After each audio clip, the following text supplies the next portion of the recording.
ರೇಣುಕಾ ಸ್ವಾಮಿ ಕೊಲೆ ದೃಢವಾಗಿದೆಯಂತೆ. Darshan and gang ಬಗ್ಗೆ ಪೊಲೀಸರು ಕಲೆ ಹಾಕಿದ ಸಾಕ್ಷ್ಯಗಳು ಎಷ್ಟು? ರಿಪೋರ್ಟ್ ನೋಡಿ.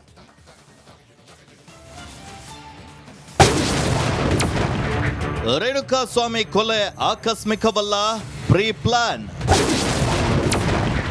ಸೆಕೆಂಡರಿ ಎವಿಡೆನ್ಸ್ ನಲ್ಲಿ ಡಿ ಗ್ಯಾಂಗ್ ಸಂಚು ಬಯಲು.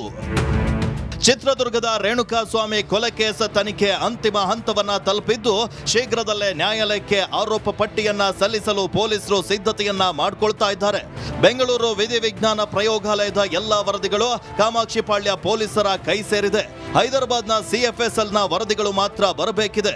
ಅವುಗಳು ಕೂಡ ಇವತ್ತು ತಲುಪುವ ಸಾಧ್ಯತೆಗಳಿವೆ.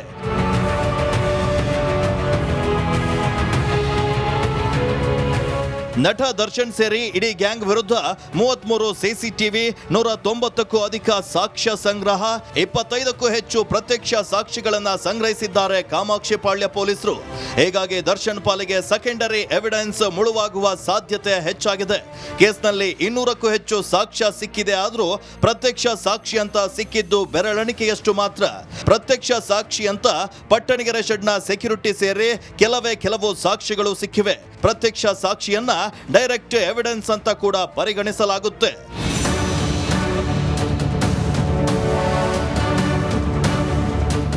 ಎಸ್, ನೇರ ಹೇಳಿಕೆಗಳು ಡೈರೆಕ್ಟ್ ಎವಿಡೆನ್ಸ್ ಆದ್ರೆ ಸೆಕೆಂಡರಿ ಎವಿಡೆನ್ಸ್ಗಳಾದ CDR, CCTV, PM report, photography, FSL, CFSL report ಹಾಗೆ ಸಾಂದರ್ಭಿಕ ಸಾಕ್ಷಿಗಳ ಹೇಳಿಕೆ ಇವೆಲ್ಲವೂ ನಟ ದರ್ಶನ್ ಅಂಡ್ ಗ್ಯಾಂಗ್ ವಿರುದ್ಧವಾಗಿದೆ.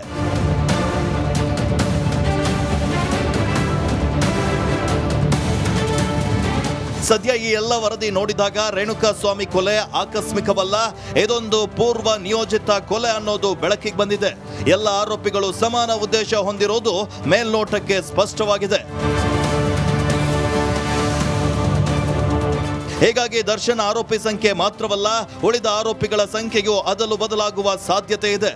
ಸದ್ಯ ರೇಣುಕಾ ಸ್ವಾಮಿ ಹತ್ಯೆ ಕೇಸ್ ಸಂಬಂಧ 25ಕ್ಕೂ ಹೆಚ್ಚು ಮಂದಿಯಿಂದ 164 ಹೇಳಿಕೆ ಕೂಡ ದಾಖಲಾಗಿದೆ. Dhruvaraj, crime bureau, Republic Kannada. Renuka Swamy ಕೊಲೆ ಮಾಡಿದ ಡಿ ಗ್ಯಾಂಗ್ ಸಾಕ್ಷ್ಯ ನಾಶಕ್ಕೆ ಖತರ್ನಾಕ್ ಪ್ಲಾನ್ ಮಾಡಿದೆಯಂತೆ. ಅದೇನು ನೋಡಿ.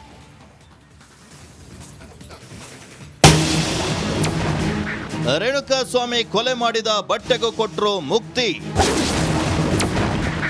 ಡಿ ಗ್ಯಾಂಗ್ನಿಂದ ಖತರ್ನಾಕ್ ಐಡಿಯಾಗೆ ಕಾಕೆ ತಬ್ಬಿಬ್ಬು.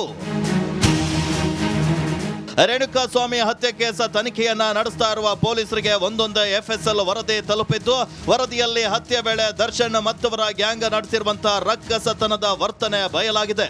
ರೇಣುಕಾ ಸ್ವಾಮಿಯನ್ನ ಕೊಲೆ ಮಾಡಿದ್ದಲ್ಲದೆ ಸಾಕ್ಷ್ಯ ನಾಶಕ್ಕೆ ಮುಂದಾದ ಡಿ ಗ್ಯಾಂಗ್ ಹತ್ಯೆಯಾದ ರೇಣುಕಾ ಸ್ವಾಮಿ ಬಟ್ಟೆಗೂ ಮುಕ್ತಿಯನ್ನ ನೀಡಿದ್ರು.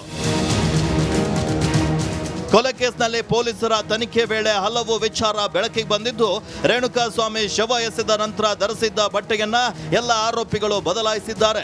ಕೊಲೆ ವೇಳೆ ರಕ್ತದ ಕಲೆಯಿದ್ದ ಬಟ್ಟೆಯನ್ನ ರಾಜಕಾಲುವೆಗೆ ಎಸೆದು ಟ್ರೆಂಡ್ಸ್ನಲ್ಲಿ ಹೊಸ ಬಟ್ಟೆಯನ್ನ ಖರೀದಿಸಿದ್ದಾಗಿ ಪೊಲೀಸರ ಮುಂದೆ ಆರೋಪಿಗಳು ಒಪ್ಪಿಕೊಂಡಿದ್ದಾರಂತೆ. ಋಷಭಾವತಿ ನದಿಯಲ್ಲಿ ಹಳೆ ಬಟ್ಟೆಯನ್ನ ಎಸೆದು RR ನಗರದ ಟ್ರೆಂಡ್ಸ್ನಲ್ಲಿ ಆರೋಪಿಗಳಾದ ಲಕ್ಷ್ಮಣ್ ಹಾಗೂ ನಾಗರಾಜು ಹೊಸ ಬಟ್ಟೆಯನ್ನ ಖರೀದಿ ಮಾಡಿದ್ರಂತೆ. ನಂತರ ಹೊಸ ಬಟ್ಟೆಯನ್ನ ಧರಿಸಿ ವಿಘ್ನೇಶ್ವರನಿಗೆ ಆರೋಪಿಗಳು ಕೈ ಮುಗಿದಿದ್ದಾಗಿ ಒಪ್ಪಿಕೊಂಡಿದ್ದಾರಂತೆ. ಆರೋಪಿಗಳ ಹೇಳಿಕೆಯ ಜಾಡು ಹಿಡಿದ ಪೊಲೀಸರು ಜೂನ್ 17ರಂದು ಸ್ಥಳ ಮಹಾಜರನ್ನ ಕೂಡ ಮಾಡಿದ್ರು. ಟ್ರೆಂಡ್ಸ್ ಶೋರೂಮ್ನ CCTV ದೃಶ್ಯವನ್ನ ಪಡೆದುಕೊಂಡಿರುವಂತಹ ಖಾಕಿ ಪಡೆ ಬಟ್ಟೆ ಖರೀದಿಗೆ ಬಂದಾಗ ಧರಿಸಿದ್ದ ಬಟ್ಟೆ ಯಾವುದು ಅಂತೆಲ್ಲ ಪರಿಶೀಲನೆ ಮಾಡಿದ್ದಾರಂತೆ. RR ನಗರದ ಐಡಿಯಲ್ ಹೋಮ್ ಯು ಲೇಔಟ್ನ ಗಣೇಶ ದೇವಸ್ಥಾನಕ್ಕೆ ಹೋಗಿ ಕೈ ಮುಗಿದಿದ್ರು. ಈ ದೇವಸ್ಥಾನದ ಬಳಿಯೂ ಸ್ಥಳ ಮಹಾಜರು ಮಾಡಿದ್ದಾರೆ. ಒಟ್ಟಾರೆ ರೇಣುಕಾ ಸ್ವಾಮಿ ಹತ್ಯೆ ಕೇಸ್ನ ತನಿಖೆಯನ್ನ ಒಬ್ಬರು DCP, 12 ಮಂದಿ ಇನ್ಸ್ಪೆಕ್ಟರ್ಗಳು, 4 ACPಗಳು ಹಾಗೂ ಕೆಲ ಸಿಬ್ಬಂದಿಗಳಿಂದ ಮಾಡಲಾಗ್ತಾ ಇದೆಯಂತೆ. Dhruvaraj, crime bureau, Republic Kannada.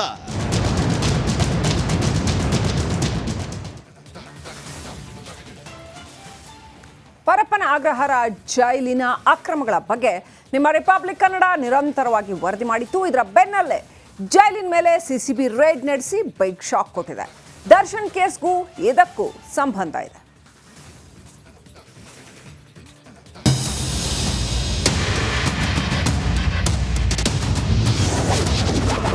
Parappana Parappana Agrahara jail ಮೇಲೆ ಸಿಸಿಬಿ ರೇಡ್. ಬೆಳಗ್ಗೆ 5 ಗಂಟೆಗೆ 100ಕ್ಕೂ ಹೆಚ್ಚು ಸಿಬ್ಬಂದಿ ದಾಳಿ. ಸೆಂಟ್ರಲ್ ಜೈಲ್ ಮೇಲೆ ಇವತ್ತು ಬೆಳ್ಳಂಬೆಳಗ್ಗೆ ಸಿಸಿಬಿ ಅಧಿಕಾರಿಗಳು ದಾಳಿ ನಡೆಸಿ ಬಿಗ್ ಶಾಕ್ ಕೊಟ್ಟಿದ್ದಾರೆ. ಬೆಳಗ್ಗೆ 5 ಗಂಟೆಗೆ 100ಕ್ಕೂ ಹೆಚ್ಚು ಸಿಬ್ಬಂದಿ ರೇಡ್ ಮಾಡಿ ಜೈಲಿನಲ್ಲಿ ಇಂಚಿಂಚು ತಲಾಶ್ ನಡೆಸಿದ್ರು.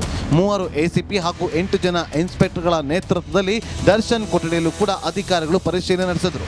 ಈ ವೇಳೆ ಮೊಬೈಲ್ ಫೋನ್ ಚಾರ್ಜರ್ ಸಿಕ್ಕಿವೆ ಅಂತ ಹೇಳಲಾಗ್ತಾ ಇದೆ.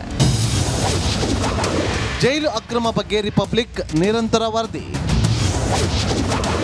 ನಮ್ಮ ವರದಿ ಬೆನ್ನಲ್ಲೇ ಸಿಸಿಬಿ ಪೊಲೀಸರಿಂದ ದಾಳಿ. ಕಳೆದ 1 ತಿಂಗಳಿನಿಂದ ಜೈಲಿನ ಅಕ್ರಮದ ಬಗ್ಗೆ ರಿಪಬ್ಲಿಕ್ ಕನ್ನಡ ನಿರಂತರವಾಗಿ ವರದಿ ಮಾಡಿದೆ. ಇದರ ಬೆನ್ನಲ್ಲೇ ಸಿಸಿಬಿ ಪೊಲೀಸರು ಎಚ್ಚೆತ್ತುಕೊಂಡು ಪರಪ್ಪನ ಅಗ್ರಹಾರದ ಮೇಲೆ ದಾಳಿ ನಡೆಸಿದ್ರು. ಜೈಲಿನ ಒಳಗೆ ದರ್ಶನ್ಗೆ ರೌಡಿ ಶೀಟರ್ಗಳಿಂದ ಸಕಲ ವ್ಯವಸ್ಥೆ ಮಾಡಲಾಗ್ತಾ ಇದೆಯಂತೆ. ವಿಲ್ಸನ್ ಗಾರ್ಡನ್ ನಾಗ ಸೇರಿ ಹಲವರು ದಾಸನಿಗೆ ಸಹಕಾರ ಕೊಟ್ಟಿದ್ರಂತೆ. ಹೀಗಾಗಿ ದಾಸ ಜೈಲಿನಲ್ಲಿ ವೈಲೆಂಟ್ ಆಗಿದ್ದಾನಂತೆ. ಸಿಸಿಬಿ ದಾಳಿ ಬಗ್ಗೆಯೂ ಮೊದಲೇ ಸಿಕ್ಕಿತ್ತಾ ಸುಳಿವು. ಸಿಸಿಬಿ ದಾಳಿ ಬಗ್ಗೆ ಮುಂಚೆಯೇ ಮಾಹಿತಿ ಲೀಕ್ ಆಗಿತ್ತ. ಯಾಕಂದ್ರೆ ರೇಡ್ ಬಗ್ಗೆ ಮಾಹಿತಿ ಗೊತ್ತಾಗ್ತಾ ಇದ್ದಂತೆ ಅಲರ್ಟ್ ಆಗಿದ್ದ ಜೈಲು ಸಿಬ್ಬಂದಿ ಮೊಬೈಲ್ ಬಳಕೆ ಮಾಡುತ್ತಿದ್ದವರಿಗೆ ಮುನ್ಸೂಚನೆ ಕೊಟ್ಟಿದ್ರಂತೆ. ಬೆಳಗ್ಗೆ ರೇಡ್ ಆಗುವ ಮುನ್ನ ಎಲ್ಲವೂ ಕ್ಲೀನ್ ಆಗಿತ್ತಂತೆ. ಏನೂ ಸಿಗದಂತೆ ಕ್ರಮ ಕೈಗೊಂಡಿದ್ರಂತೆ.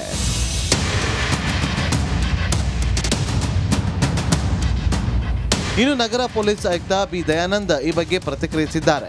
ಈವರೆಗೆ ಆಕ್ಷೇಪಾರ್ಹ ಅನ್ನುವ ಯಾವುದೇ ಅಂಶಗಳು ಪತ್ತೆಯಾಗಿಲ್ಲ ಅಂದಿದ್ದಾರೆ. ಇವತ್ತು ಬೆಳಗ್ಗೆ ಪರಪ್ಪನಗರ ಜೈಲ್ ಮೇಲೆ ನಮ್ಮ ಸಿಸಿಬಿ ಅಧಿಕಾರಿ ಮತ್ತು ಸಿಬ್ಬಂದಿಗಳು ದಾಳಿ ಮಾಡಿದ್ದಾರೆ. ಇದುವರೆಗಿನ ಇದರಲ್ಲಿ ಯಾವುದೇ ಇನ್ಕ್ರಿಮಿನೇಟಿಂಗ್ ಯಾವುದು ಸಿಕ್ಕಿಲ್ಲ ಅಂತ ಮಾಹಿತಿ ಬಂದಿದೆ. ಪೂರಕ ಮಾಹಿತಿ ಏನಾದರೂ ಇದ್ದರೆ ಯಾವುದು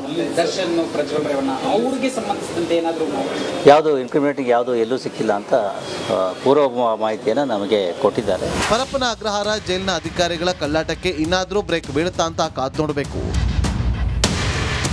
ನವೀನ್ ಶೆಟ್ಟಿ ಕೆರಾಡಿ, ರಿಪಬ್ಲಿಕ್ ಕನ್ನಡ, ಆನೇಕಲ್.